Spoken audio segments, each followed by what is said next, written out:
Thank you. What a great presentation, and really a different approach to grants than I think I've heard before. So really lots of great information. I appreciate it. I'm going to watch it again for sure.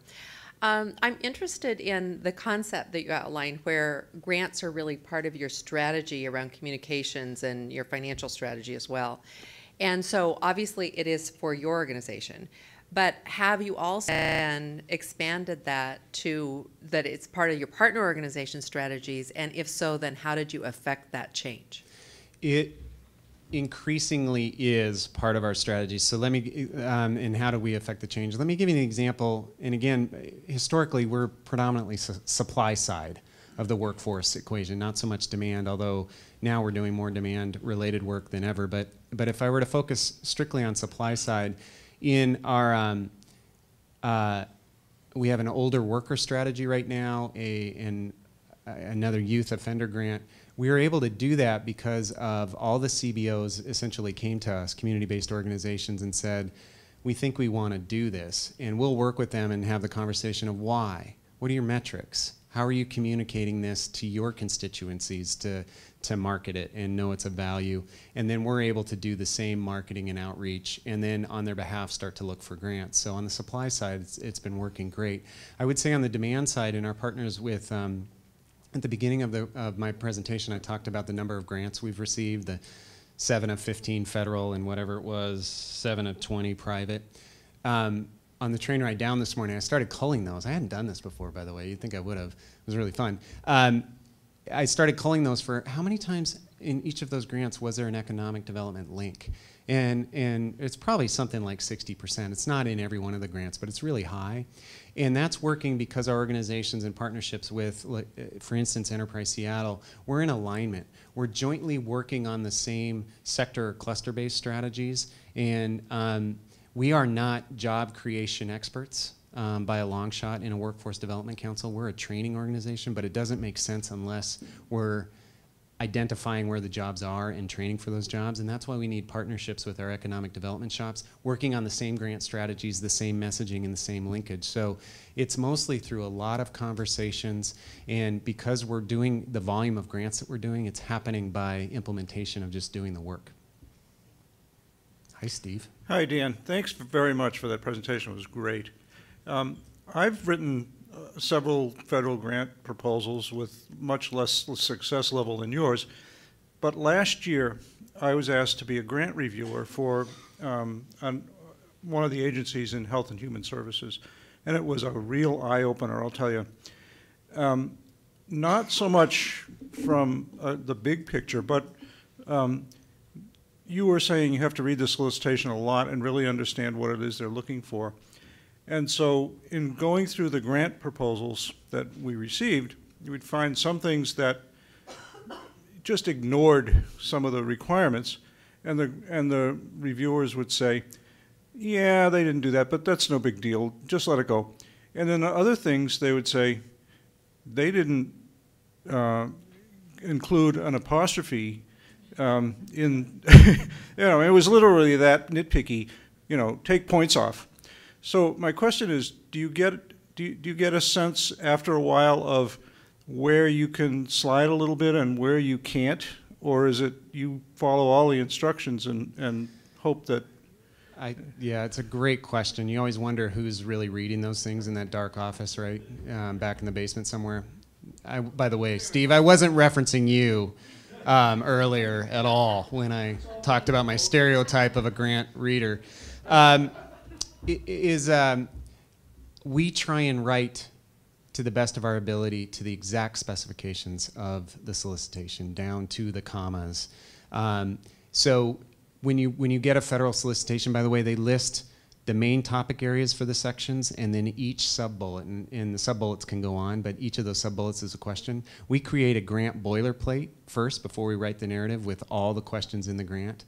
And then we write to the question. We write to the question. We write to the question. And then when we're in final editing mode, I inevitably have someone on our staff. We have a communications person, Margaret, who I give the final grant to the day before we submit it, because lo and behold, I'm always 2 pages over, always. And I go to Margaret. I was like, by 5 o'clock, I need you to cut to. This is perfect. I can't change it. it's the best grant I've ever written. Don't tell me to take the pages, take them. But she knows that I'm coming back through to make sure every question still has an answer. So and this gets to Jeff's question a little bit, what happens in the cone of silence? Do you ever hear anything? On the back end, whether you get a grant or not, you don't get any feedback. You get a yes or no. It's very binary. I don't get feedback. If we don't get a grant, I never get, you guys should have done this, you should have done this, and how come you didn't think about that? Never is a little strong word. It's happened a couple times, but usually not. And if you get it, you don't even know really why you got it. And I've just found the best behavioral and structural mechanism for us as a shop is to be as exact to the specification as we can. So I have a frustration, and maybe, and I think it will help for all of our partners here to maybe understand.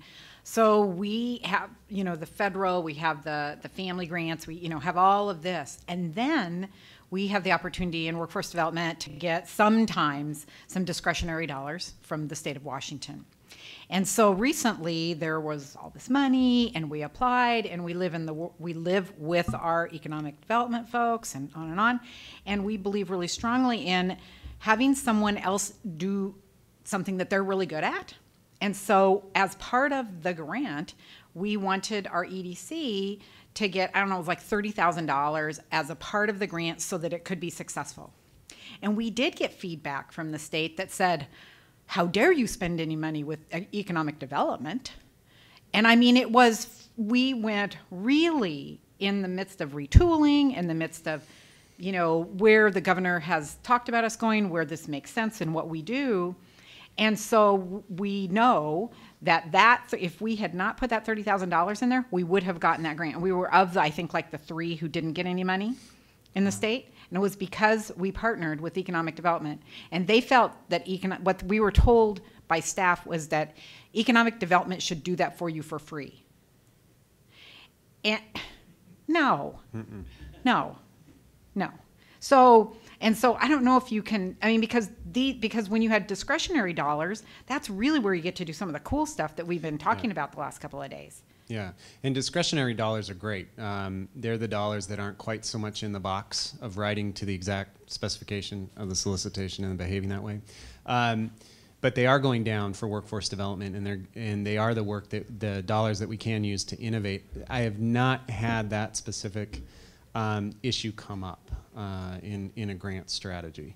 So thanks for the heads up. Do you ever get mad because everything was mad? Oh, I get mad. Absolutely. I do. I do get mad, but I haven't had that come up. But it is those discretionary dollars and even the philanthropic dollars that actually let us do some of this stuff. There's a bunch of federal requirements I'm not going to go into that kind of works against grant development. And the way we can justify it and cost allocate it is through some of the discretionary grants that we have and some of the philanthropic grants. Otherwise, I wouldn't be with you fine people today having this conversation. So Sue's point is right on, and we need to watch it. Dan, thank you very much. I'm Joe Tortorelli. I'm from the Spokane area. Worked for the last 30 years in economic development and primarily dealt with Federal Agency of Economic Development and Administration and gone through a number of grants and everything else. Have you noticed on the federal, I mean, I know you deal with labor, but some of the federal agencies that have changed some of their process over the last year, because all of a sudden Economic Development Administration that used to take 6 months, 12 months to make decisions is now down to 90 days. In fact, we submitted a grant last Thursday and they called us yesterday and said, we'll have an answer for you on Friday. So is there something happen in DC? Something, sensing the same change. So it's a combination, the speed, here's the changes I've noticed. They're kind of related to what you're saying. The compression between a grant being released to write a solicitation and the end date is getting tighter. And I don't know what that's about, but it's gotten about as tight as it can get. But we used to have, I'm referencing maybe a decade ago, weeks and weeks and weeks. We'd go after a grant and I'd go on vacation and think about writing it when we got back. You don't have that anymore. So the compression's up. The announcements are coming more rapidly. The grant solicitations from federal agencies are coming quicker. And I think part of that was unspent funds that coming into June and for the July toggle that had been on bankrolls of federal agencies. They're pushing out, right? So what happens is the system gets hit fast and hard. I think that's part of what's going on. The other change I'm noticing at the federal level is hybridized grants. These things drive me crazy. This is where Department of Labor and Health and Human Services and Department of Ed and Department of Veterans Affairs decide to all pitch in a little bit of money to make one big grant, but none of the agencies relax their requirements. So it's like writing 5 mini grants in one, and they're train wrecks. And my regular recommendation to Marlena is, no, and don't make me write this thing, please. But I'm seeing that hybridization happen a lot, and I don't know what that's about. And they're terrible solicitations. They're too mucky. They're not clear. And none of the agencies will stand down. And if you get one of those mucky grants, you're going to be hating life for months and months and months. All right, I have run out of time. I have had a complete fun time. And thank you all very much for letting me talk about something. I've never done this before, by the way. I mean, I do this, but I don't get to actually talk about it. This has been one of the most cathartic moments I've had in a long time. So thank you very much.